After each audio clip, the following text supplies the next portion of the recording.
ila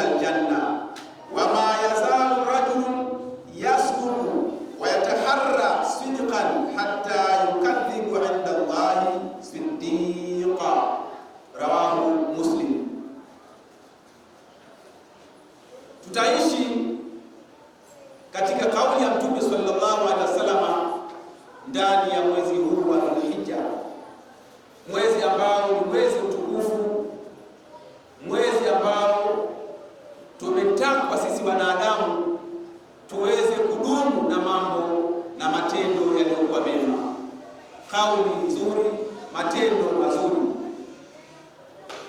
Kuna ujira mkubwa na faida nyingi na fadhila nyingi ambazo zinapatikana ndani ya miezi hii mitukufu ambayo Allah subhanahu wa ta'ala ameitaja mwenyewe na kuiratibu na kuifanya kuwa ndio bora kuliko miezi mingine 12 katika mwaka. Mwezi wa kwanza ni Dhulqaada, ambao tumeona masiku 30 ya Dhulqaada. Allah subhanahu wa ta'ala ndiyo masiku ambayo Nabiullahi Musa aliitwa na Mola wake katika mlima Sinai kwenda kumpa sheria. Ndani ya Qur'ani inatueleza hivyo. Lakini pia Dhulhijja, masiku 10 ya mwanzoni ni masiku ambayo yameelezwa na wanachuoni mbalimbali, wameeleza fadhila zake, ubora wake, nami nikiungana na kukumbushana kuhusiana na masiku haya. Lakini pia si masiku tu hayo, na masiku yote yaliyobaki tunatakiwa tudumu na ukweli. Lakini pia Muharram, masiku 10 ya Muharram nayo pia ni masiku bora na tukufu katika mwaka, kama vile ilivyokuwa masiku 10 ya mwishoni mwa mwezi wa Ramadhani, namna ambavyo Allah aliyafanya kuwa ni mabora kulingana na kupatikana na kujipinda kutafuta usiku wenye cheo. Kwa hivyo ndugu zangu, tunaona hapa ni jinsi gani ukweli ulivyokuwa una thamani. Lakini pia ndugu zangu, huu kweli huu leo ni tabia ambayo imetoweka. Kusema ukweli, watu wengi hawana sifa ya kusema ukweli. Lakini pia miongoni mwetu watu wengi wana uhaba wa kusikia ukweli. Kwa nini? Ni sifa ambayo imetoweka kwa wengi. Kwa hivyo tunapaswa sisi tuwe wa kweli. Matendo, kauli ziwe ni zile ambazo zinampendezesha na kumfurahisha Allah subhanahu wa ta'ala. Ndio Mtume akasema, alaikum bisidq, ni juu yenu kujilazimisha kusema ukweli. Leo ofisini ukweli umekuwa mchache, majumbani, ngazi ya familia ukweli umekuwa mchache,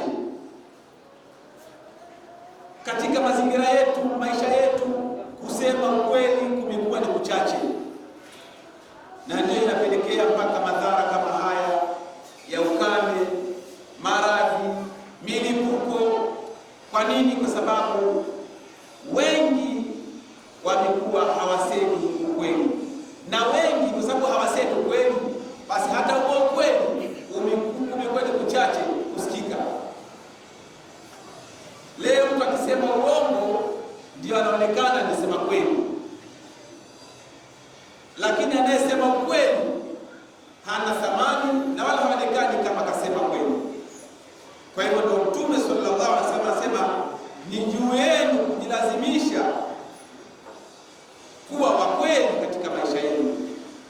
Kwa nini? Fa inna sidqa, hakika ya mtu kusema ukweli, yahdi ila albirri, ndio kunampelekea mtu kuwa mcha Mungu, kuwa mwema. Kwa hivyo sifa ya ukweli, sifa ya mtu kusema ukweli, ndiyo tabia njema inayompelekea kusifika na kutajwa mbele ya Allah subhanahu wa ta'ala kwa malaika zake. Kwa hiyo wa innal birra, na hakika ya ukweli, huu ukweli ambao ndo Mtume sallallahu alaihi wasallam akisema tujilazimishe nao, innal birra, hakika ya ukweli, yahdi ila aljanna, unamuongoza mtu kumwingiza katika pepo. Kwa hivyo tunaona kama ukweli unamuongoza mtu kumwingiza katika pepo, ni kwamba kinyume chake ni kwamba uongo unampeleka mtu katika moto. Mwenyezi Mungu atuhifadhi na atukinge. Kwa hivyo wama yazalu rajulun, hatoacha mtu, wama yazalu rajulun, na hatoacha mtu, yasduku, kuwa mkweli, wayataharra, na akawa ni mwenye pupa ambayo inampelekea mtu kuwa sidika. Hatoacha mtu kuwa mkweli na kuwa na pupa ya kusema kweli au ya kufanya matendo mazuri, hata yuktabu inda Allahi siddiqa, mpaka anaandikwa huyu mtu, anasajiliwa huyu mtu mbele ya Allah subhanahu wa ta'ala kwamba yeye ni mkweli zaidi. Hapa ndugu zangu, nataka tuelewe kuna ukweli na mkweli. Wama yazalu rajulu, hatoacha mtu, yasduq, kuwa mkweli, wayataharra, na akawa ni mwenye kuwa na pupa ya kuwa mkweli, hata yuktabu inda Allahi siddiqa, mpaka mtu huyu anapata hakika mbele ya Allah subhanahu wa ta'ala, anathibitishwa mbele ya Allah, anathibitisha mbele ya malaika kwamba huyu mtu, jamani, hajawahi kushuhudiwa akisema uongo. Kwa hiyo mwandikeni ninyi malaika huyu mtu kuwa ni mkweli daima. Leo utawapata watu ni sifa hiyo, mchana kweupe, mkweli unamtafuta kwa tochi. Leo inaonekana mtu akisema uongo ndio anapata manufaa, lakini kumbe kinyume chake, mtu akiwa kweli ndiyo anapata sifa mbele ya Allah subhanahu wa ta'ala, na inafikia huyu mtu Allah subhanahu wa ta'ala anamsajili kwenye kitabu cha watu wa peponi, kama mwandikeni fulani ibn fulani kwamba huyu ni mtu wa peponi. Tunaona jinsi gani ukweli ulivyokuwa unapendeza mbele ya Allah subhanahu wa ta'ala, lakini pia ukweli ni sifa ya nani? Ukweli sio sifa ya Muislamu, ukweli ni sifa ya muumini. Na ndio maana unaweza kukuta mtu akawa ametamka shahada mbili, ashhadu an la ilaha illa Allah wa ashhadu anna Muhammadan rasulullah au abduhu wa rasulullah, lakini akawa ni muongo. Kwa nini? Amejishuhudia kwamba yeye ni Muislamu, na ndiyo kundi kubwa la watu leo ni Waislamu lakini ni waongo, ni Waislamu lakini ni wadhulumati, ni Waislamu washirikina, ni Waislamu wagombanishi. Sasa Mtume sallallahu alaihi wasallam anasema alaikum bisidq, jilazimisheni, ni juu yenu kujilazimisha kuwa wa kweli. Kwa nini? Nafsi kwa namna ilivyo inatakiwa iwe inalazimishwa. Nafsi imepambiwa na mapambo ya kuonekana hivi,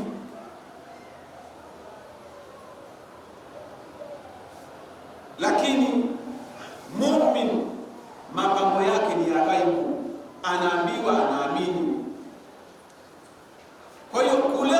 kujisalimisha ndiyo kunamfanya muumini asajiliwe mbele ya Allah subhanahu wa ta'ala kwamba huyu ni mtu wa peponi. Kwa hivyo ndugu zangu, niwahusieni nafsi zenu pamoja na kuhusia nafsi yangu kwa yule ambaye yuko serikalini, taasisi binafsi, mke na mume na familia kwa ujumla, masokoni humo, mashambani humo, mitaani humo, tunatakiwa tuwe wa kweli kwenye biashara zetu, tuzitekeleze tukiwa na kauli inayomridhisha Allah subhanahu wa ta'ala. Ndugu zangu, nitasema jambo moja ambalo ima linawezekana likawa limetoweka au halifahamiki. Hizi ibada ambazo tunazozifanya, tunazozitenda, tunazozijua, wengi wanajua ibada ni kuswali swala tano, ibada ni kufunga mwezi wa Ramadhani, ibada ni kwenda hija kwa mwenye uwezo, ibada ni kutoa zaka kwa mwenye mali. Wengi wanatambua hivyo. Kumbe kuoa ni ibada kubwa, kudumu na ule uadilifu ni ibada kubwa, kumsemeza mkeo kwa kauli ya kufurahisha na mke kumsemeza mumewe kwa kauli ya kufurahisha ni ibada kubwa. Bosi kumsemesha mtumishi wake kwa maneno mazuri na mtumishi kumsemesha bosi wake kwa maneno mazuri yasiyokuwa na uongo, yasiyokuwa na ujanja, ndiyo ibada ambayo leo watu imekuwa haipo. Sasa hii ibada hii ikirejea kwenye jamii za kibinadamu, Allah subhanahu wa ta'ala atarejesha yale maisha ambayo walikuwa nao Mtume alayhi salamu kwetu sisi, atarejesha yale maisha ambayo walikuwa na maswahaba kwetu sisi. Sahaba walikuwa wakiondoka kwenda vitani, wanacha tende zimeiva kwenye miti mpaka wanarudi tende zile hazianguki. Kwa nini? Walikuwa na imani ya Allah, walijua kusema ukweli. Na wale wote ambao walikuwa ni waongo, maisha yao yaliharibika na yalionekana yameharibika. Kwa hivyo na sisi tunapaswa tuwe wa kweli daima, na ndio sifa pekee ya muumini, na ndiyo tabia ambazo Allah subhanahu wa ta'ala lengo la kumleta au la kumtimiliza mitume alayhi salam, lengo ni kuja kutufahamisha haya ambayo ninayozungumza hapa. Kwa hivyo ndugu zangu, ukweli tu pekee ndio utakayemsajili mtu katika kitabu cha watu ambao watakaoingia peponi. Yaani wewe uko duniani tayari Allah ameshakusajili kwamba wewe ni mtu wa peponi, kama vile Bilal bin Rabah radhiallahu ta'ala anhu alikuwa duniani lakini tayari amesajiliwa peponi. Anaishi duniani lakini tayari yeye maisha yake tayari Allah ameshaweka kule. Na masahaba wengine walibashiriwa pepo na Mtume sallallahu kupitia Mtume sallallahu alaihi wasallam wakiwa duniani, wakiishi kama tunavyoishi mimi na wewe, wakila kama tunavyokula mimi na wewe, lakini hawakuwa wakizungumza mazungumzo kama tunazungumza mimi na wewe. Wao walikuwa ni wa kweli daima, na ndio sifa ya muumini. Kwa hivyo ndugu zangu, na sisi tunapaswa tuwe wa kweli. Tukiwa na ukweli katika biashara zetu, katika ndoa zetu, katika maisha yetu, katika ofisi zetu, Allah atatulinda, lakini pia atatupa baraka ya mambo yetu. Riziki zetu zitafunguka, biashara zetu zitafunguka, lakini pia tunapata heshima kwa watu kwamba fulani sio mtu wa kumchezea. Ukitaka kumfuata basi basi ujipange. Kwa nini? Ameonekana na msimamo. Na ndivyo walivyokuwa wazee wetu. Inapotokea itilafu yoyote au kufutu masaili, tulikuwa tunakwenda kwa wazee wetu, kwa namna ambavyo walivyokuwa wakiishi. Walikuwa ni wakweli, walikuwa ni wawazi, walikuwa ni wenye kuwa na mapenzi. Leo baba wa familia anabagua watoto, huyu mzuri kwa sababu ana kazi, huyu mbaya kwa sababu hana kazi, na hata kauli haziwi sawa. Kwa hiyo asidiku, ukweli, ukweli pekee ndio utakao tusajili sisi katika kuipata pepo ya Allah subhanahu wa ta'ala. Sasa ukweli, ndugu zangu, ni nini? Asidiku huwa qaulul haqqi, ukweli ni maneno ya haki, ndio ukweli. Yani, na haki ni kukiweka kitu mahala pake. Kwa kufanya biashara, kuwa mkweli kwa namna yoyote ile, kuwa mkweli. Lakini pia waadamul kadhibi, na kuwa mbali na kuachana na uongo, ndio kweli. Na albirru fi'lul khairi wa ta'ati, wema ni matendo ya kheri. Ukisikia fulani ni mwema, ni kwamba anakithirisha kufanya mambo mazuri au matendo mazuri, ambayo ndani ya matendo hayo yana utiifu kwa Allah subhanahu wa ta'ala. Kama ni mkubwa, basi ana huruma kwa wadogo, na kama ni mdogo, ana upendo kwa wakubwa, ni maana anawaheshimu. Unyenyekevu ambao sio ule ambao wenye daraja la Allah. Anaweka unyenyekevu wenye uadilifu kwa waja wa Allah. Maana kuna wengine wanafanya unyenyekevu mpaka unapitiliza. Unyenyekevu ambao atakiwa ampe Allah, anampa kiumbe. Hapa hakuna uadilifu wala hakuna. Ni yule mtu mkweli zaidi, yaani vyovyote itakavyokuwa, yeye atakuwa ni mkweli tu.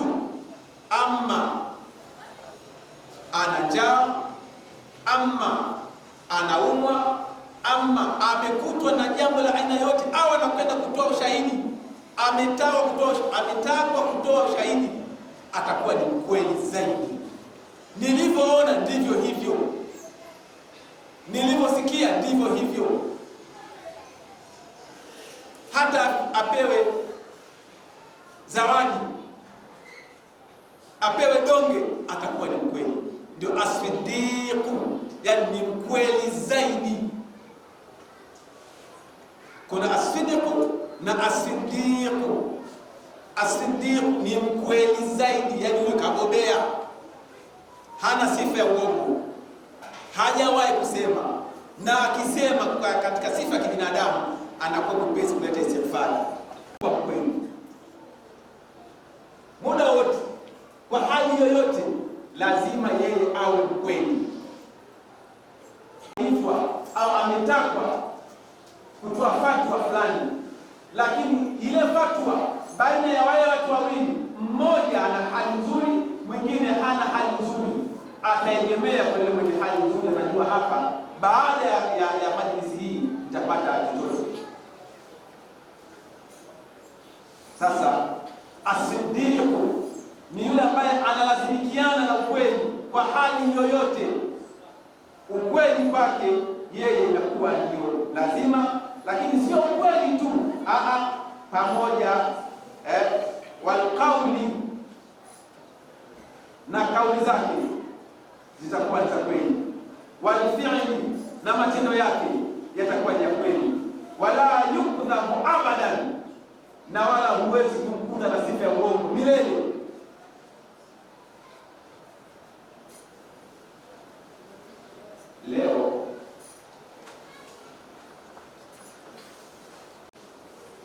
Sisemi kwamba hakuna. Kwenye watu wafanyabiashara, hasa wafanyabiashara 1000 inawezekana miongoni mwao ukawa hakuna au akapatikana mmoja au wawili katika biashara. Maofisi ndio usiseme, dhulma ilikuwa ni kubwa, udini ndio itikadi ilikuwa kubwa huko. Fulani huyu ndo apewe, mwenye haki ananyimwa. Kwa nini? Kwa sababu sio imani yangu. Tunayaona hayo. Haki ilikuwa ni ya fulani, anapewa haki fulani kwa sababu tu fulani huyu sio itikadi yangu, sio kabila langu, lakini ndio mwenye haki. Kwa hiyo ndugu zangu, hebu tuangalieni. Sisi walimu siku zote mimi huwa nakataa, hatuna hali ngumu, kwa sababu sisi ndio wenye haki ya kuieleza haki. Kama vile mwalimu darasani ndio mwenye haki ya kuwafundisha wanafunzi,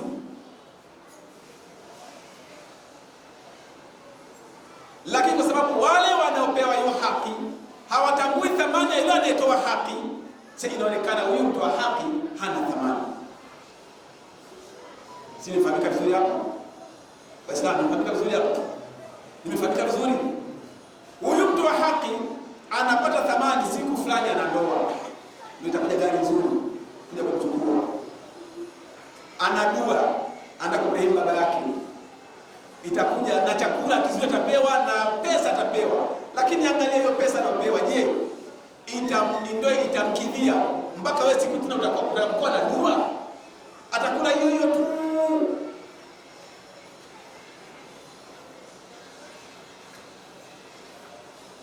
Kwa hiyo walimu wametosheka ile kanaa. Ndio maana leo hatuna mishahara, lakini tunaishi mashallah. Tunavaa vizuri, tena tuna wake wazuri, tunasomesha watoto mpaka vyuo. Yule mwenye mshahara amekuwa na maisha duni, dhaifu. Kwa nini? Kwa dhulma na kutokuwa kweli. Kwa hiyo ukweli, sifa ya ukweli ni mtu kulazimika yeye na kauli na matendo ya ukweli na kujiweka mbali na uongo milele abadan. Huyo ndiyo ambaye atakuwa na sifa, yuko duniani anatembea, anakula, anavaa, lakini jina lake tayari liko peponi. Allah anajifakhiri mbele ya malaika, fulani ibn fulani, huyu ni mtu wa peponi. Anakuwa ni as-siddiqa, anakuwa ni mkweli. Kwa hivyo tunapaswa sisi tuwe na sifa ya ukweli. Ndio katika sehemu ya hadithi kifungu cha kinasema qulil haqqa wa in kana daima, vile iwapo tudumu na ukweli. Leo ukweli umekuwa ni mchache kusikika masikioni mwa watu. Leo ukweli umekuwa ni kuchache mtu kusema ukweli. Akisema ukweli atakosa hicho ambacho anatakiwa kupewa. Bana, uko wapi? Niko njiani nakuja. Wallahi kumbe yuko nyumbani. Niko njiani. Kumbe yuko wapi? Mwalimu yuko wapi? Yuko nyumbani. Niko njiani nakuja. Afatije kwa swala ihdina siratal mustaqim. Iyyaka na'budu wa iyyaka nasta'in. Allah anasema wewe kweli. Ndugu zangu, Uislamu ni daraja la kupata pepo. Ili mtu aingie peponi, ndugu zangu, ni yule muumini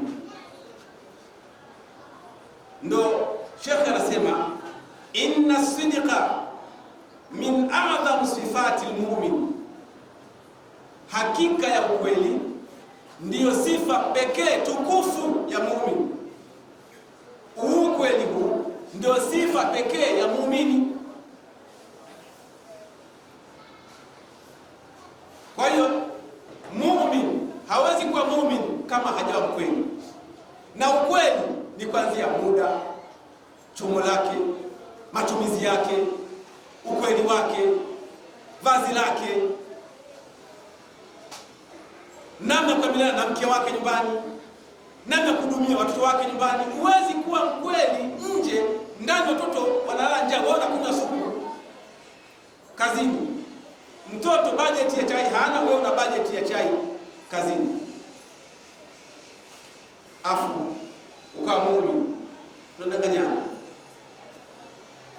Lakini pia muumini,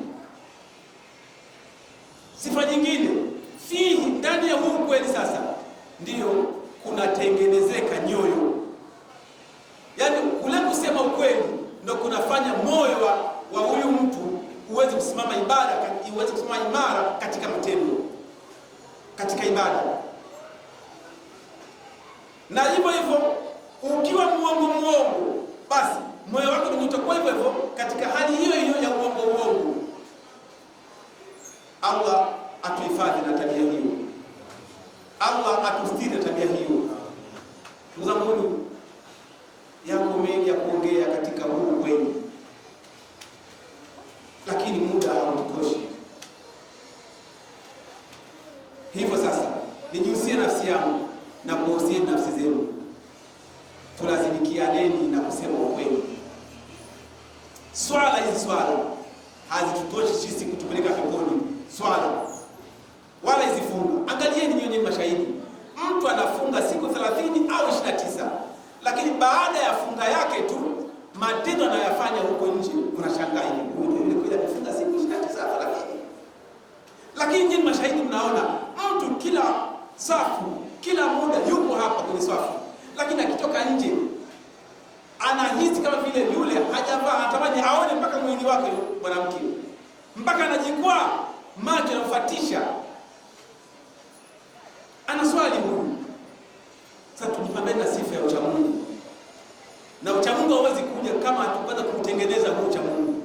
Na nyoyo haziwezi kutengenezeka kama hatukwenda kutengeneza nini? Ndimi. Na kuhifadhi masikio, na kuhifadhi macho na viungo vingine. Tuombe Mwenyezi Mungu atuongoze kwa hayo inshallah.